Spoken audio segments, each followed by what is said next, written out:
Get through the morning every day. Every morning. Ladies and gentlemen, Adelaide's Jody and Hazy on Nova. Oh, hello, friends. Welcome along to the Jody and Hazy podcast. Here's some of the best bits from the year. Since the first moment that we started doing this show, what have I always said? It is what it is, but it isn't what it isn't. That, and also... What? You can't trust escalators in Bangkok. Oh, I know. You've always said that. And we can't stress that enough here at Nova. No. Oh, you've just got to be so careful. What about this? And this is quite graphic, so just be a little bit Well, more... you be a little bit careful, please, if it's graphic. Yeah, I know. Well, it sort of mixes in with what I thought was always a bit of an urban myth. Okay. But this has come true. A Thai woman lost her leg when it became stuck in a moving walkway at a Bangkok airport. One of those escalators which, if you're feeling a little bit lazy or maybe you've got heaps of luggage, you jump on there and you get a bit of a free lift. So one of the flat ones, not one going up, one of the flat ones. Like a snail on the back of a turtle, just getting a free lift. Yeah, the flat ones along the ground, not going up, the flat ones. So how on earth did she lose her leg? Be careful. Oh, so she's 57. Her name hasn't been released. She was set to board a flight in Bangkok when she tripped over her suitcase right at the last second. Her leg then got caught and dragged in a moving walkway at the hub's Terminal 2. Horrified observers tried to turn off the emergency switch and the machine continued it tearing through the limbs, muscle, tendon and bone. Oh, my gosh. So, when you're a little kid and you're on the escalator, you're like, you need to jump off at the end, otherwise you get sucked in and you might get eaten. Yeah. She almost got eaten. No.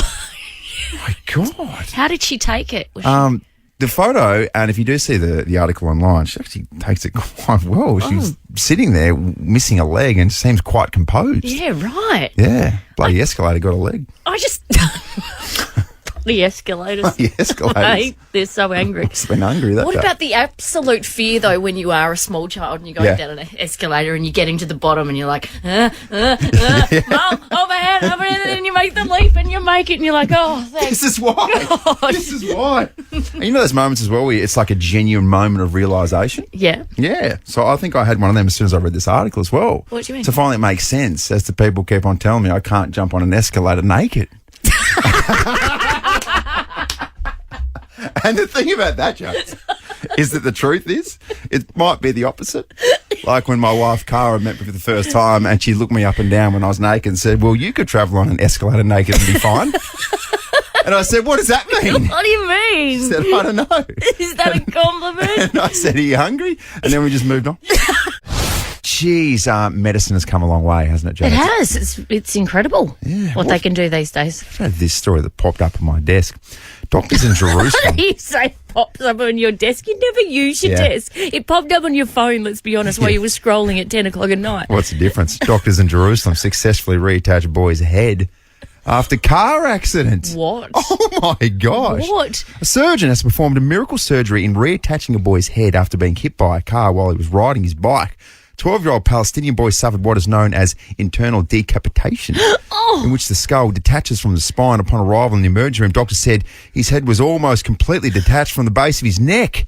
The procedure took several hours to complete, but was a success as the 12-year-old was discharged with a cervical splint. The operation occurred in June, but the doctors waited a couple of months to release the results, waited for it to be a success. Wow.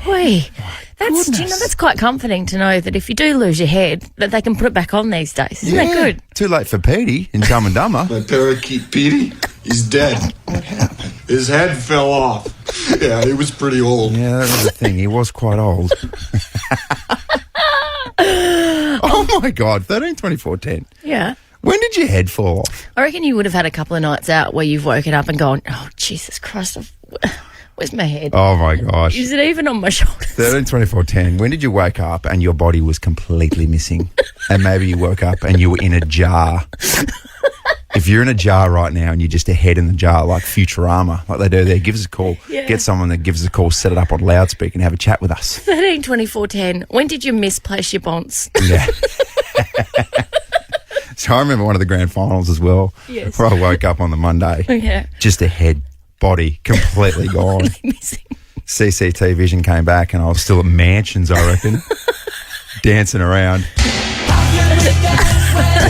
Dancing around like Peter Garrett without a head. But I like that at least your head made it home. Head made at home.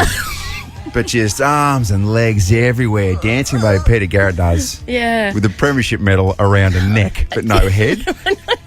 And I like that your body was trying to chat up chicks, but the chicks are just like, oh man, this guy, he doesn't even have a head. No. Like, I'm not going to go home with him. She maybe would have done better because at least I didn't have breath. I'd have been on the drink for 2 days straight.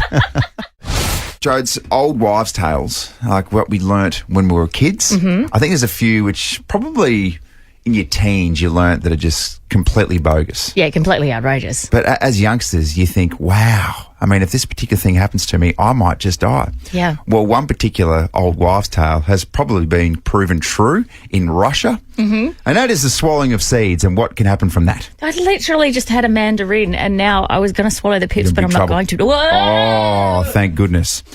Russian doctors who were prepared to remove a suspected cancer tumour from 28-year-old Artem Sidorkin instead discovered a 5-centimetre tree growing in his lung. Yep. Okay.